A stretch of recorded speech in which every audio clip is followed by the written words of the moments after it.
Friends, ಪ್ರೆಗ್ನೆನ್ಸಿಯಲ್ಲಿ ಸಡನ್ನಾಗಿ weight gain ಆಗ್ತಾ ಇದೆ ಅಂತ ತುಂಬ ಜನ ತಲೆ ಕೆಡಿಸ್ಕೊಂಡಿರ್ತೀರ. ಸೊ ಆ ಥರ ಎಲ್ಲ ತಲೆ ಕೆಡಿಸ್ಕೊಳೋ ಅವಶ್ಯಕತೆ ಇಲ್ಲ ಫ್ರೆಂಡ್ಸ್. ಯಾಕಂದರೆ ಸೆಕೆಂಡ್ ಟ್ರೈಮಿಸ್ಟರ್ ಅಂದರೆ 4 ಮಂತ್ಸಲ್ಲಿ ಬಿದ್ದಿರುತ್ತೆ. ಸೊ ಆವಾಗ ಬೇಬಿ ವೇಟ್ ಕೂಡ ಗೇನ್ ಆಗ್ತಾ ಇರುತ್ತೆ. ಸೊ ಆಟೋಮೆಟಿಕಲಿ ನಮ್ಮ ಬಾಡಿಯಲ್ಲಿ ಹಾರ್ಮೋನಲ್ಸ್ ಚೇಂಜಸ್ಸಿಂದ ಕೂಡ ನಮಗೆ ಬಾಡಿ ವೇಟ್ ಆಗ್ತಾ ಇರುತ್ತೆ. ಓವರ್ ವೇಟ್ ಏನಾದರೂ ಆಗ್ತಾ ಇದೆ ಅಂದರೆ ನೀವು ಸ್ವಲ್ಪ ಜಂಕ್ ಫುಡ್ಸ್ನ ತಿನ್ನೋದನ್ನು ಅವಾಯ್ಡ್ ಮಾಡ್ಕೊಳ್ಳಿ.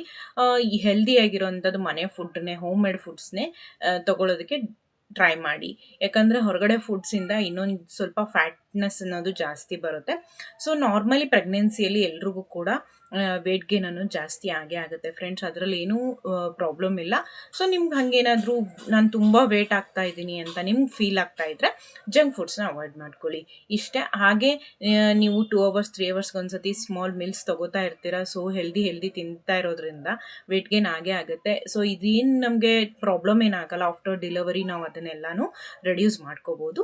ಸೊ ಡೋಂಟ್ ಪ್ಯಾನಿಕ್ ಅಂತ ಹೇಳ್ತೀನಿ. ಓಕೆನಾ ಫ್ರೆಂಡ್ಸ್? ಇದೇ ಥರ ಪ್ರೆಗ್ನೆನ್ಸಿ ಟಿಪ್ಸ್ ಬೇಕಿತ್ತು ಅಂದರೆ ವರ್ಷ ಬೇಬಿ ಗ್ಲೋಮ್ ಚಾನಲ್ನ ಸಬ್ಸ್ಕ್ರೈಬ್ ಮಾಡ್ಕೊಳ್ಳಿ, ಲೈಕ್ ಮಾಡಿ, ಶೇರ್ ಮಾಡಿ. ಇವಾಗ ತುಂಬ ಜನ ಸಪೋರ್ಟ್ ಮಾಡ್ತಿದ್ದೀರಾ. ಯಾರೆಲ್ಲ ಸಪೋರ್ಟ್ ಮಾಡಿದ್ದೀರಾ ಎಲ್ರಿಗೂ ಥ್ಯಾಂಕ್ಸ್. ಇನ್ನು ಮುಂದೆ ಸಪೋರ್ಟ್ ಮಾಡೋರ್ಗೂ ಥ್ಯಾಂಕ್ಸ್ ಅಂತ ಹೇಳ್ತಾ ನೆಕ್ಸ್ಟ್ ವಿಡಿಯೋದಲ್ಲಿ ಸಿಗ್ತೀನಿ ಫ್ರೆಂಡ್ಸ್. ಬಾಯ್.